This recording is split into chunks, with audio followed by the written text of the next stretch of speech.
নমস্কার বন্ধুরা, আমি সোমা বলছি। আশা করছি আপনারা সবাই ভালো আছেন। আমি করব ভিন্ডির একটা রেসিপি, খুব তাড়াতাড়ি হয়। আপনারা এই রেসিপিটা করবেন। রেসিপিটার নাম হচ্ছে কাসুন্দি ভিন্ডি। কাসুন্দি তো গরমের সময় সবারই বাড়িতেই থাকে, আর ভিন্ডি তো এখন গরমেরই সবজি। তো আমি রান্নাটা শুরু করছি। প্রথমে দিয়ে দিচ্ছি সর্ষের তেল, দিয়ে দিচ্ছি পাঁচফোড়নটা ভাজা হচ্ছে।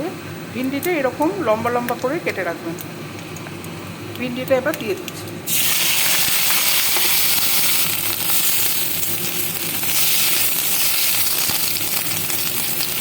দিয়ে দিচ্ছি লবণ, হলুদ,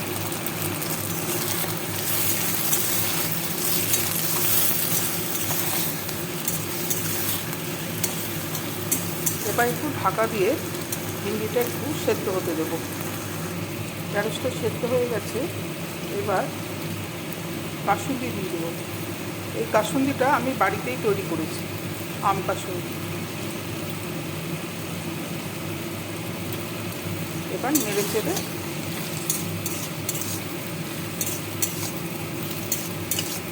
এটাকে আমি নামাবো। সামান্য একটু সর্ষের তেল দেবো। আমার তৈরি হয়ে গেল কাসুন্দি ভিন্ডি। রেসিপিটা কেমন লাগলো আমাকে জানাবেন। ভালো লাগলে আমার সঙ্গে থাকার জন্য আমি আপনাদেরকে অনুরোধ জানাচ্ছি।